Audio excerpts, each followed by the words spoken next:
귀한 찬양 감사합니다.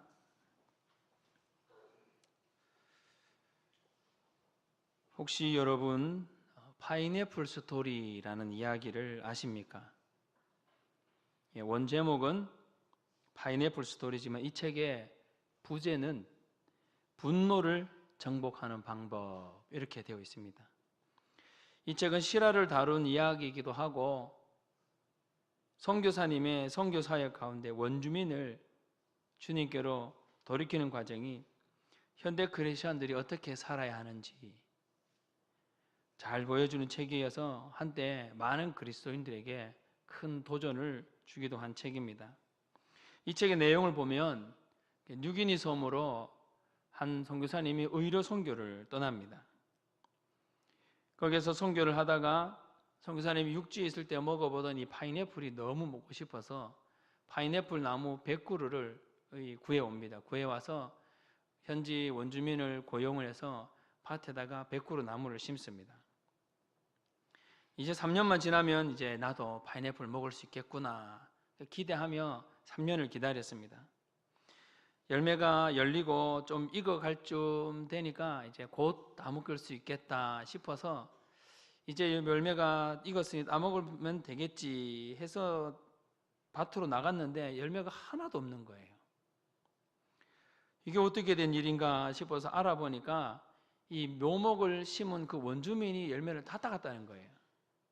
그래서 이 선교사님이 그 묘목 심은 원주민에게 가서 막 화를 내면서 왜 나의 파인애플 열매를 다 따갔느냐.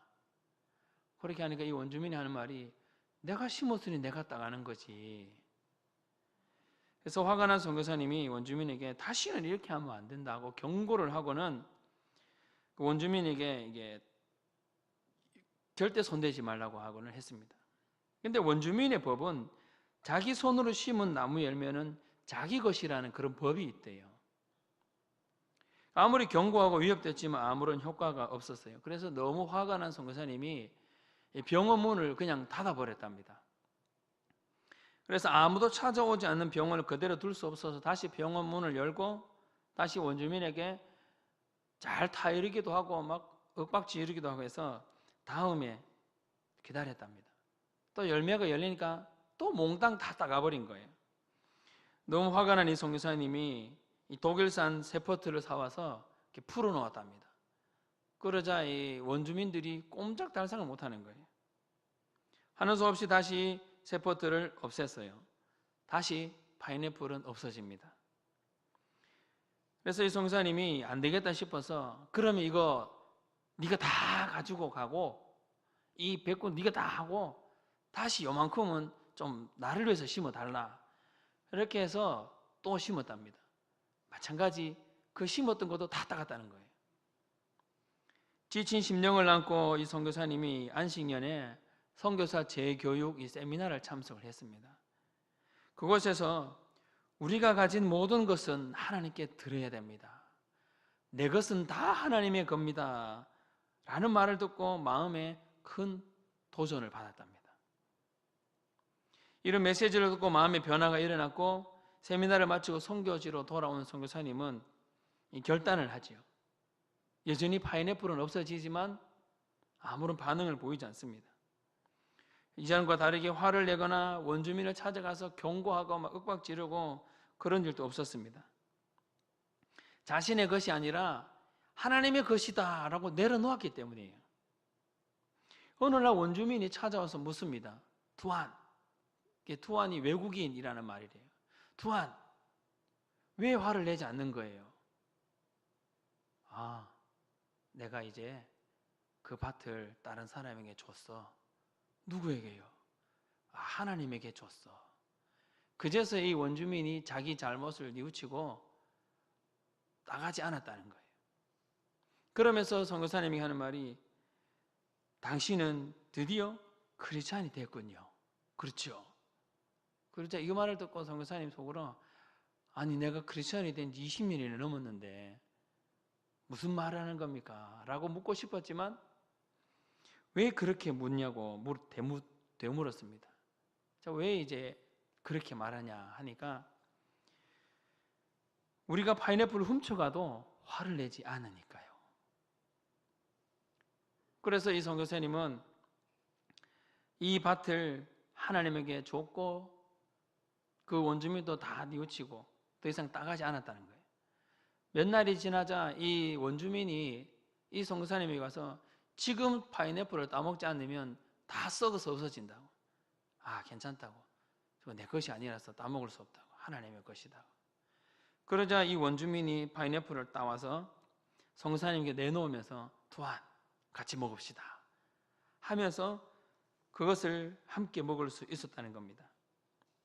그 파인애플을 먹으면서 선교사님이 기도를 합니다. 주님, 이제야 당신의 파인애플을 먹습니다. 파인애플을 주셔서 감사합니다. 성도 여러분, 여러분의 파인애플은 뭡니까?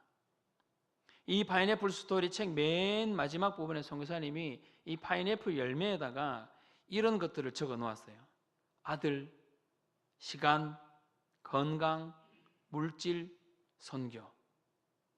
다시 묻고 싶습니다. 성도 여러분, 여러분의 파인애플은 뭡니까? 주님을 위하고 하나님을 위하여 했던 것들이 어쩌면 나의 욕심이나 나의 만족, 나의 유익을 채우려 했던 것은 없습니까? 오늘 사도 바울이 고린도 성도에게 쓴 편지를 살펴보면서 우리가 어떻게 살아야 하는지, 우리가 함께 가야 하는 길이 어떠한 길인지 함께 살펴보려고 합니다. 한번 따라할까요? 하나님을 기쁘시게 하는 삶. 우리 6절 말씀을 함께 읽습니다. 6절 시작. 그러나 그들의 다수를 하나님이 기뻐하지 아니하셨으므로 그들이 광야에서 멸망받았느니라. 아멘.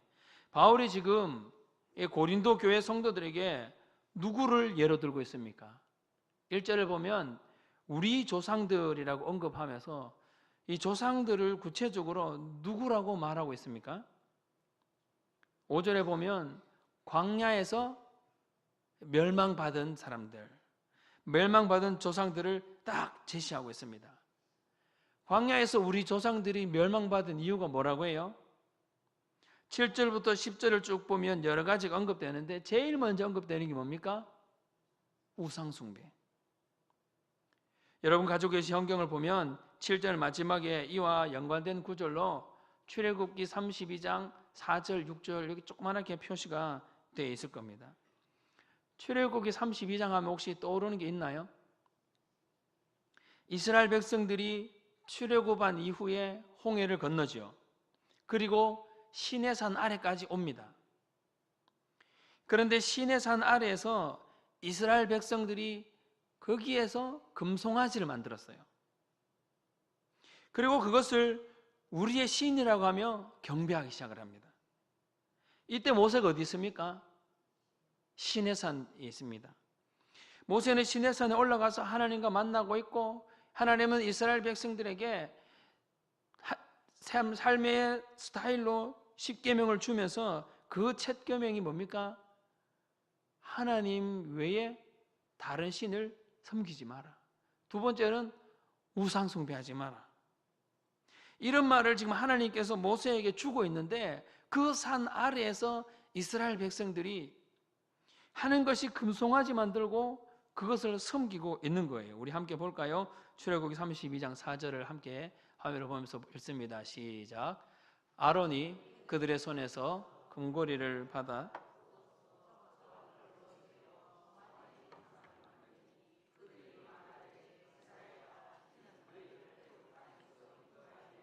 너희의 신이로다 하는지라. 이튿날 6절도 보면요, 이튿날 그들이 일찍 일어나 번제를 드리며 화목제를 드리고 백성이 앉아서 먹고 마시며 일어나서 뛰놀더라.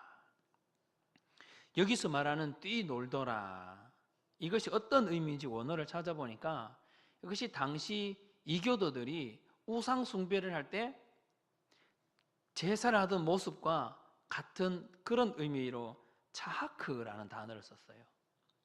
이 차하크라는 단어는 원래 웃다라는 뜻이에요. 그런데 이것이 어떤 형태에 따라 쓰이느냐에 따라 해석이 달라집니다. 이 자하크라는 것은 창세기 26장 8절에 이삭이 그의 아내 리브가를 껴안을 때 자하크를 썼어요. 그리고 오늘 방금 읽었던 출애굽기 32장 6절에 보면 이스라엘 백성들이 그 앞에서 뛰놀더라 하는 이 뛰놀더라도 자하크라는 단어를 썼단 말이죠. 또 오늘 본문 10장 7절에 언급한 백성들이 앉아서 먹고 뛰놀더라 하는 여기서 뛰논다는 건 역시 출애굽기 32장에 있는 이스라엘 백성들이 이 불경스러운 모습을 바울이 지금 언급하고 있는 겁니다. 이것은 바로 뒷절인 8절을 보면 더 확실하게 나오지요.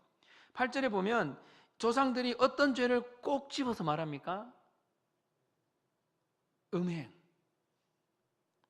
그러나 이 음행은 독립된 주제가 아니에요. 이스라엘 백성들에게 음행은 반드시 뭐와 함께 따라왔습니까? 우상숭배와 같이 따라왔습니다. 그러니까 우상숭배에 빠지면 뭐에 빠지기 쉽습니까? 음행에 빠지기 쉽습니다. 그래서 바울은 지금 고린도 교회 성도들에게 우상숭배하지 마라, 음행하지 마라 라고 말하고 있습니다. 왜 우상숭배하지 말라는 겁니까? 조상들이 우상숭배하다가 어떻게 됐다고요? 우상숭배만으로도 이 하나님께 큰 죄가 되는데 우상숭배를 넘어서 성적 타락까지 연결되기 때문에 우상숭배를 금하고 있습니다. 이스라엘 백성들이 음행하다가 어떤 교훈을 얻었습니까? 하루에 몇 명이 죽었다고 해요? 23,000명. 성도 여러분, 이 우상숭배하지 마라, 음행하지 마라, 이 말이 이스라엘 백성들 그리고 고린도 교회 성도들의 이 사람들에게만 국한될까요? 지금 바울이 고린도 성도들에게만 우상숭배하지 마라, 음행하지 마라 이렇게 말하고 있습니까? 아닙니다. 오늘 고린도전서 10장을 읽고 있는 저와 우리 모두에게도 해당되는 줄 믿습니다. 에이 목사님, 저는 우상숭배 한 적도 없고요. 더군다나 음행 이건 하늘 우러러 볼 때 한 점 부끄럼 없습니다 라고 자신 있게 말할 분 계십니까? 정말 그럽니까? 예수님은 이 음욕에 대해서 뭐라고 말합니까? 마태복음 5장 28절에 보니까 이렇게 말을 해요. 나는 너에게 이르노니 음욕을 품고 여자를 보는 자마다 마음에 이미 뭐 했다고요? 간음하였느니라. 무슨 말입니까? 마음으로도 생각만으로도 그것은 이미 간음죄나 다름없다는 말이에요. 여기 계신 여러분과 앞에서 설교하는 저 우리 모두는 이 마음으로 이미 크고 작은 죄를 날마다 범하고 있지 않습니까? 심지어 예수님 우리가 어떻게 말합니까? 미워만 해도 그건 살인죄라고 말합니다. 여러분, 우리가 예수님께서 정의한 이 죄에 대한 정의에 대해서 우리가 자유할 수 있습니까? 살인죄, 도적질죄, 간음죄 뭐 이런 것들은 보이는 것들이기 때문에 죄를 안 지었다 하더라도 우리 속에서 항상 도사리고 있는 상대방을 향한 미워하는 마음, 시기하는 마음, 질투하는 마음, 때로는 저 사람 정말 없어졌으면 좋겠다 하는 이 증오하는 마음, 이런 죄 정말 하늘 아래 한 점 부끄러움이 없습니까? 그래서 잠언 4장 23절에 무엇보다도 우리가 지켜야 할 것이 뭐라고 말합니까? 함께 볼까요? 잠언 4장 23절 시작. 모든 지킬 만한 것 중에 더욱 내 마음을 지키라. 생명의 근원이 이에서 남이니라. 아멘. 무엇을 지키라고 하나요? 마음. 왜 지켜야 됩니까? 생명의 근원이 여기서 나기 때문에. 그런데 여러분, 마음을 지킨다는 것이 그렇게 말처럼 쉬운가요? 어려운가요? 쉽지 않지요. 어려운 것 같기도 합니다. 그러면 우리가 어떻게 하면 마음을 지킬 수 있을까요? 그 비법이 빌립보서 4장 6절 7절에 나옵니다. 함께 봅니다. 시작. 아무것도 염려하지 말고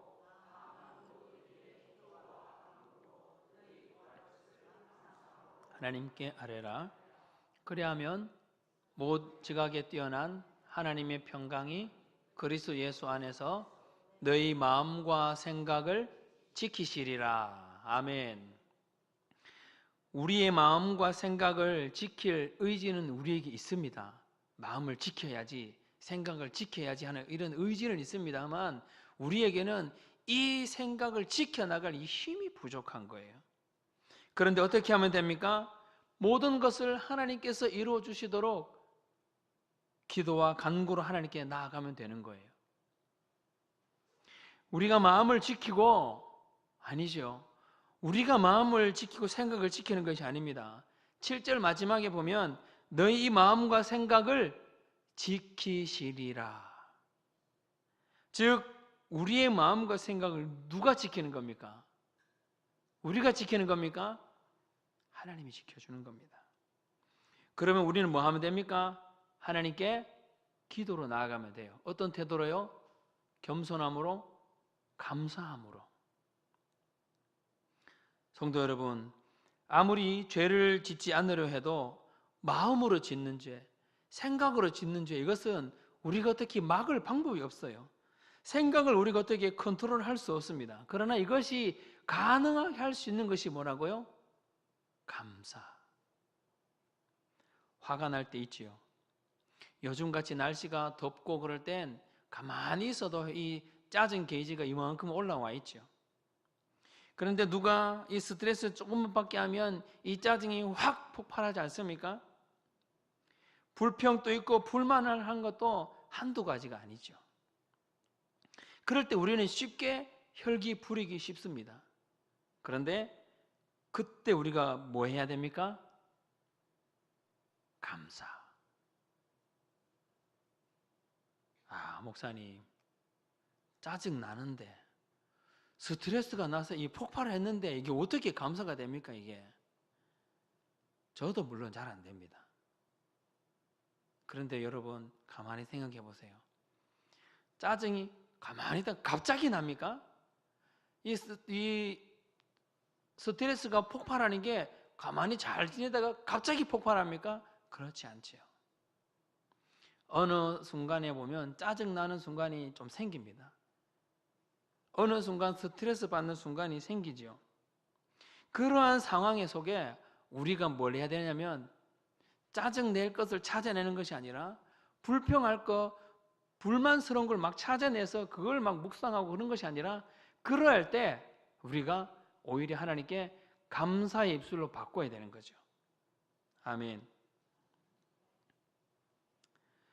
우리 속에서 슬슬 스트레스 받기 시작할 때 그때 우리가 해야 할 것이 바로 빌립보서 4장 7절 모든 일에 하나님께 감사함으로 아뢰라. 이 말이 무슨 뜻입니까?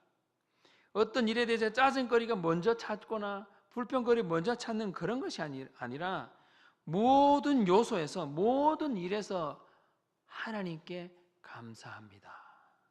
하나님 고맙습니다. 감사를 먼저 하기 바랍니다. 왜입니까? 왜 감사해야 됩니까? 이스라엘 백성들이 광야에서 하나님에 대해서 불평하고 모세는 지금 시내산에 올라가서 40여일이 지나서 이 사람이 죽은 사람의 생사 여부가 알 수는 없으니 지금 이스라엘 공동체가 아론 앞에 막 불만을 막 털어놓는 거예요. 그때 우리 같으면 오늘 빌립보서 4장 7절의 말씀에 의하면 뭐 해야 된다고요? 하나님이 없으니 하나님 만들어내세요 막 불평할 것이 아니라 신하늘을 되돌아보며 하나님께 감사해야 되죠. 그런데 그렇지 않고 이스라엘 백성들이 아론 앞에 불평을 털어놨을 때 아론이 뭘 했습니까? 그들의 손에서부터 금을 받아서 금송아지를 만들었습니다. 그리고는 급기야 그들은 하나님의 가증히 여기는 음란한 죄까지도 범하게 됩니다. 뿐만 아니라 9절에 보면 이스라엘 백성들이 광야에서 주를 시험하다가 불뱀에게 물려 죽은 얘기도 나옵니다.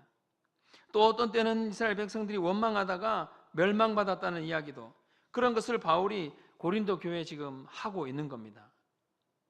물론 여러분, 우리가 화를 내거나 또 불평을 한다고 해서 이것이 어떻게 우상숭배, 음란에까지 연결이 될 수 있겠습니까? 제가 그렇게 말씀을 드린 것이 아닙니다. 바울이 지금 고린도 교회 성도들에게 이렇게 하나님 앞에 우상숭배했으니 23,000명이 죽었고 불뱀에게 물려 죽고 불평하고 원망했을 때 그들이 멸망당했다 이런 말들을 계속하는 이유는 죄의 집요함을 말하고 있는 거예요. 한번 작은 죄를 우리 속에 허용하면 그 틈으로 죄가 들어오고 우리 속에 들어온 죄는 작은 것부터 시작해서 점점점 커져서 이 죄가 암덩이처럼 커져 우리의 생각을 차지하고 작은 죄는 이건 죄가 아니라 죄로 여겨지지 않게끔 우리의 영적 상태를 마비시켜 버립니다. 이것이 바로 죄가 가진 특징 중에 이 집요함입니다. 지난번에도 그랬는데 뭘. 저 사람도 저 집사님도 주일날 음식집에 가서 사 먹는데 뭘. 주일날 뭐 좀 바쁜 일 있으면 좀 편하게 새벽 예배 왔다가 혹은 바쁘면 예배 안 와도 되지. 죄는 우리를 이런 이유 저런 이유를 핑계를 대며 자꾸만 죄를 더 범하게 만들고 더 나아가서는 죄를 범함에서 대범하게 만듭니다. 그래서 죄는 어떻게 하든지 저와 여러분으로 하여금 나의 만족, 나의 유익, 나의 편함 이것을 위해 살게 만들지 하나님의 만족을 살지 않습니다. 하나님을 기쁘게 하는 삶이 아니라 우상 숭배에 빠지게 만드는 거예요. 우상 숭배가 뭡니까? 우리 마음과 삶의 가치, 삶의 기준 이것이 어디에 있느냐? 그것이 예배가 최우선순위로 올라져 있지 않느냐, 그렇지 않느냐는 겁니다. 마음의 중심에 예배가 내려가고 그 자리에 다른 것이 있다면 그것은 우상입니다. 마음에 하나님이 있지 않고 다른 것이 올라와 있다면 예배에 지각하는 것, 예배를 빼먹는 것 당연한 거예요. 바쁘면 어쩔 수 없는 거예요. 가끔 바쁜 데서 예배를 빼먹고 오히려 더 당당해지는 우리의 모습 속에 과연 이 죄에 대한 심각성을 찾아볼 수 있을까요? 우리 마음의 중심에 하나님을 모셔놓고 우리 마음의 중심에 예배를 놓고 하나님을 기쁘시게 하는 저와 우리 모두가 될 수 있기를 바랍니다. 다시 한번 따라 하십시다. 사람을 기쁘게 하는 삶. 예. 23절과 24절을 우리 화면을 보면 읽습니다. 23, 24절 시작. 모든 것이 가하나 모든 것이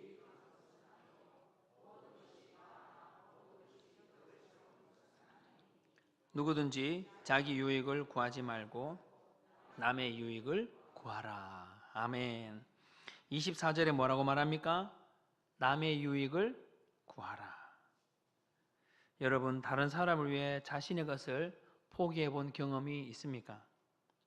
유기니 섬에서 평생 선교 사역을 하던 그 선교사님께서 하나님께서 주신 그 사명 붙들고 원주민 섬으로 와서 평생을 사역하긴 했지만 결국 그게 누구를 위한 거였어요? 진정으로 하나님의 뜻을 알기 전까지는 선교사님은 자신의 유익만을 위해서 선교 사역을 해왔었습니다. 그런데 오늘 본문에도 24절에 바울이 뭐라고 말합니까? 남의 유익을 구하라.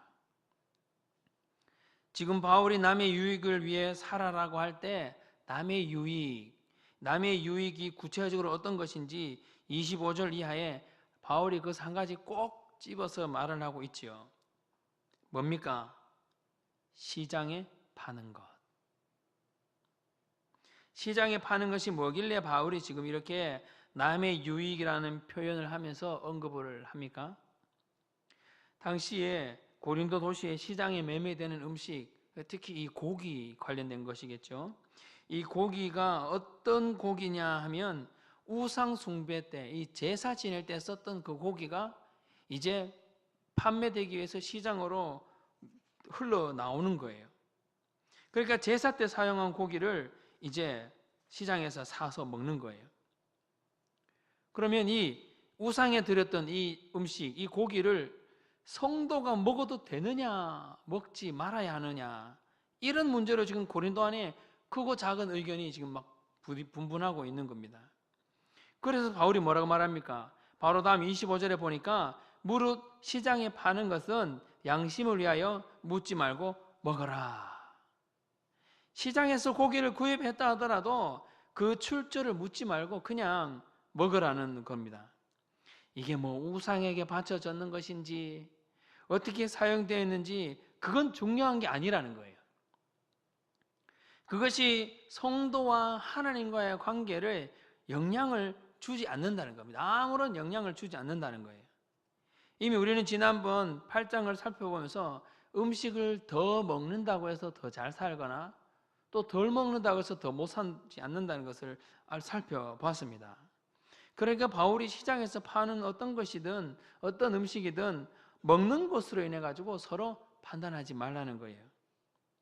그러나 여러분, 바울이 음식 먹는 부분에서 자유하라고 하지만 한 가지 주의할 것을 제시합니다. 28절을 봅니다. 28절 시작. 누가 너희에게 이것이 재물이라 말하거든 알게 한 자와 그 양심을 위하여 먹지 말라. 시장에 파는 음식은 자유롭게 먹을 수 있습니다. 먹어도 괜찮습니다. 그런데 언제 먹지 말라 합니까? 당신이 지금 먹고 있는 것이 우상에게 드렸던 재물입니다 라고 말할 때 그때는 먹지 말라는 거예요. 왜요? 언제는 먹으라고 하더니 이제는 또 먹지 말라고 하니. 그럼 먹기 전에 물어보고 먹어야 되나? 아니면은 이 먹고 있는 중에 언제 또 누가 와서 그거 우상 제물입니다 라고 말할 수 있으니 그 말하기 전에 잔뜩 막 먹어야 되나? 아니면 먹지 말라고 해도 나는 자유합니다 하며 뭐 고기를 그냥 맛나게 먹어도 됩니까? 이 질문에 바울은 한 가지 기준을 제시해 주죠. 28절 뒷부분에 무엇을 위해 먹지 말라고 합니까? 그 양심. 여기서 말하는 그 양심을 위해서 먹지 말라는 것과 24절의 마지막에 언급한 남의 유익을 구하라는 것이 같은 의미로 사용이 되고 있어요. 여기서 한 가지 질문 드리고 싶습니다. 여러분, 기독교인은 음주를 하면 됩니까? 안 됩니까? 술을 마시면 됩니까? 안 됩니까? 분명한 것은요, 술을 먹는다고 해서 지옥 가는 건 아니에요. 그렇다고 술을 마시면 됩니까? 저의 대답. 그리고 성경이 말하고 있는 것은 안 됩니다. 그 이유는 첫째로 우리 몸이 거룩한 뭡니까?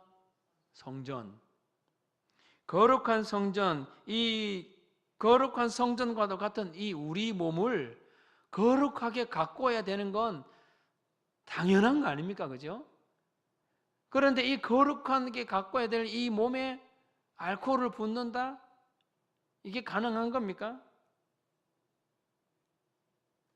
두 번째로 먹으면 안 되는 이유가 오늘 바울이 말한 상대방의 양심을 위해서 먹지 말라는 거예요. 당시 고린도 교회 안에도 이런 비슷한 일이 있었어요.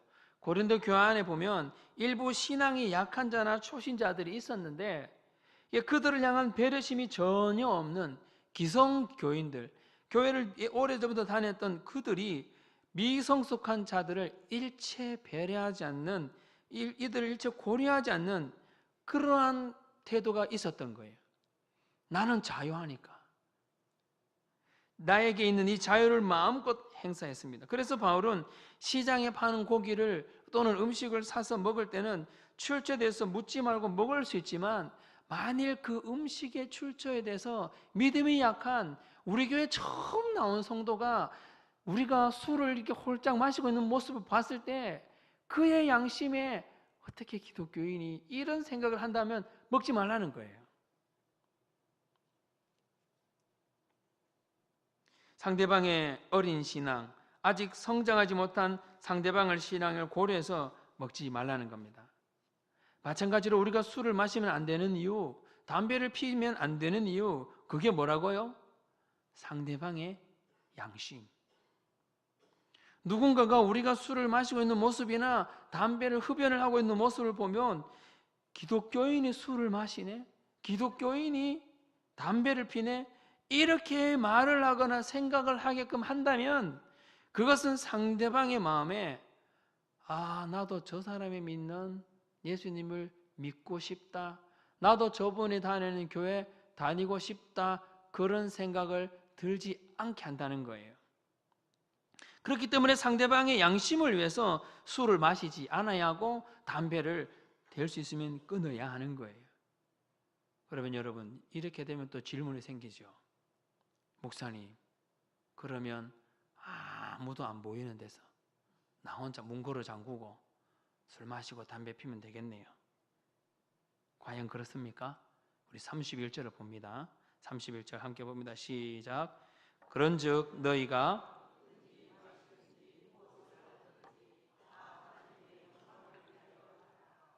32절 유대인에게나 헬라인에게나 하나님의 교회나 거치는 자가 되지 말고. 아멘. 여러분 발견했습니까? 우리가 먹고 마시고 흡연하고 모든 행동의 근원이 무엇과 연결되어야 됩니까? 하나님의 영광. 술을 마시는 것이 하나님의 영광일까요? 담배 하나님의 영광일까요? 신앙의 초신자, 금방 교회에 온 새신자를 배려하지 않고 나는 자유해 하면서 나의 자유를, 우리의 자유를 누리는 것, 그것이 과연 하나님의 영광을 나타내는 걸까요? 남을 배려하지 않고 나의 유익과 만족을 챙기는 것, 그게 과연 하나님의 영광일까요? 하나님의 영광이 뭡니까? 우리가 남의 유익을 구하면서 살아야 하는 이 이유가 뭡니까? 우리 다시 한번 따라 하십시다. 영혼을 구원하는 삶. 33절 읽습니다. 시작. 나와 같이 모든 일에 모든 사람을 기쁘게 하여 자신의 유익을 구하지 아니하고 많은 사람의 유익을 구하여 그들로 구원을 받게 하라. 아멘. 무슨 말입니까? 우리가 하는 모든 것이 무엇과 연결되어야 돼요? 하나님의 영광, 즉 우리가 하는 모든 것이 사람을 구원받게 하는 것. 쉽게 말해서 우리는 예수님의 십자가의 공로로 자유를 얻었습니다. 술을 마실 자유도 있어요. 그러나 마시지 않을 자유도 있습니다. 흡연할 자유도 있습니다. 그러나 흡연하지 않을 자유도 있어요. 그러나 이 자유를 가지고 뭘 해야 됩니까? 나의 만족을 위해서 술을 먹고 하는 것이 아니라 하나님의 영광, 내가 저 사람을 전도해야지라고 생각을 하는 그런 영광을 위해서 술을 함께 마시고 있는 그 친구들을 예수님께로 인도하고 나와 함께 담배를 피우고 있는 그 친구를 예수님께로 인도해서 그들로 무엇을 얻게 해야 됩니까? 구원, 하나님의 자녀. 만일 그렇지 않고 우리가 우리만을 위해서, 나만을 위해서 살면 어떻게 됩니까? 32절 마지막 절 보세요. 뭐라고 합니까? 거치는 자. 여기서 거치는 자라는 것은 당시 고린도 교환에 보면 자유를 남용해서 자기에 있는 자유를 가지고 남으로 인해서 걸려 넘어지게 하는 경우를 말합니다. 즉 기존 성도들이 초신자들의 이 처음 교회에 온 분들의 이 영적 상태를 전혀 배려하지 않고 자신에게 있는 자유를 너무나도 뻔뻔스럽게 누리는 경우가 많이 있었다는 것을 역으로 알게 해줍니다. 그런데 사울이 32절에 거치는 자가 되지 말아라 라고 할 때 이 유대인과 헬라인과 하나님의 교회나 이런 것을 언급한 거 보면 성숙한 성도라면 자기 자신뿐만 아니라 모든 부류의 사람을 염두에 두고 신앙생활을 해야 한다는 것을 말해주고 있는 겁니다. 성도 여러분, 거치는 자가 되지 않기를 바랍니다. 아멘. 거치는 자가 되지 않는다면 많이 들어본 말 같지 않습니까? 거치는 자가 되지 않는다. 일꾼이 될지언정 일감 되지 말고, 일꾼이 될지언정 말꾼 되지 말자. 여러분, 하나님의 교회를 건강하게 세워나가는 데 있어 아름답게 쓰임받는 저와 여러분 될 수 있기를 바랍니다. 결론을 맺겠습니다. 우리가 하나님의 영광을 위해서 살고 이웃의 기쁨을 위해서 살고 다른 사람을 구원받도록 하는 삶의 스타일이 되어야 한다는 것 다 알고 있지요. 그렇게 살고 싶지요. 그러나 이것이 말처럼 쉽게 안 되는 것은 무엇 때문입니까? 오늘 본문 1절에 그것을 언급하고 있습니다. 우리 1절을 우리 화면 보면 읽습니다. 1절 시작. 형제들아 나는 너희가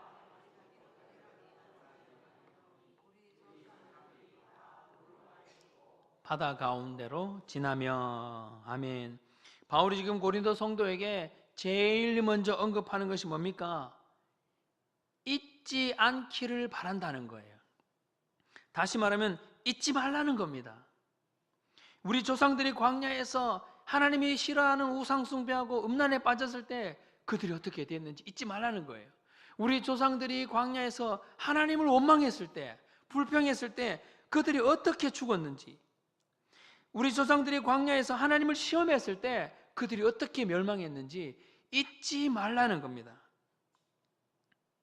그러면서도 너희도 이처럼 하지 말라고 권면하고 있습니다. 이처럼 하지 말라, 잊지 말라는 거예요. 우리가 다 이렇게 살아야 되는 거 잘 압니다. 전도해야 되는 것도 알고, 기도하고, 말씀 보고, 하나님의 영광을 위해서 살고, 구원을 위해서 살아야 된다 알지만 그것이 안 되는 이유는 우리가 잊어버리기 때문이에요. 너무 바빠서, 우리 일상생활이 너무 바쁘면서 지나다 보니 기도하는 것도 잊어버립니다. 우리가 함께 가야 할 길은 하나님의 영광을 위해서 사는 겁니다. 아멘. 이웃의 기쁨을 위해서 사는 겁니다. 아멘. 영혼을 구원하기 위해서 사는 겁니다. 아멘. 이러한 일에 우리가 마음을 모아서 달려가야죠. 그런데 우리가 이렇게 달려갈 때 우리 속에 이런 것을 절대로 잊으면 안 되는 거예요. 우리가 하나님의 영광을 위해서 살지. 내가 하나님의 영광을 위해서 살지. 내가 이웃의 만족을 위해서 살아야 되지. 내가 구원한 사람이라도 구원하기 위해서 살아야 되지. 이것을 잊으면 안 되는 거예요. 이스라엘 조상들이 광야를 지날 때 그들이 잊어버린 게 뭡니까? 광야를 지날 때 하나님이 우리와 함께 하구나 하는 것을 잊어버린 거예요. 어떻게 해서든지 광야에서 가나안으로 인도하려는 하나님의 그 인도하심, 어떻게 해서든지 하나님의 백성들을 구원해 내려고 하는 그 하나님의 계획하심을 이스라엘 백성들의 조상들, 혹 우리도 이미 그 은혜를 잊어버리진 않았습니까? 그 은혜를 지금 잊어버린 지 너무 오래되지는 않았습니까? 만일 그런 분 계시다면 다시 회복하는 이 밤 되기를 소망합니다. 그래서 하나님의 영광을 위해서 살고 이웃의 기쁨을 위해서 살고 한 영혼을 구원하기 위해서 살아가는 저와 여러분 되기를 간절히 소망합니다. 기도하겠습니다. 참 좋으신 하나님 아버지, 감사를 드립니다. 우리에게 믿음의 지혜를 다하여 주시길 소망합니다. 우리 생각에 하나님의 영광을 위해서 살고 이웃의 기쁨을 위해서 살고 영혼을 구원하기 위해서 우리가 지금 살아가고 있다는 이 사실 잊지 않도록 주여 도와주시옵소서. 그래서 우리의 삶 속에 늘 하나님의 영광을 나타내는 삶을 살도록 도와주옵소서. 예수님의 이름으로 기도하옵나이다. 아멘. 찬송가 539장 찬양합니다.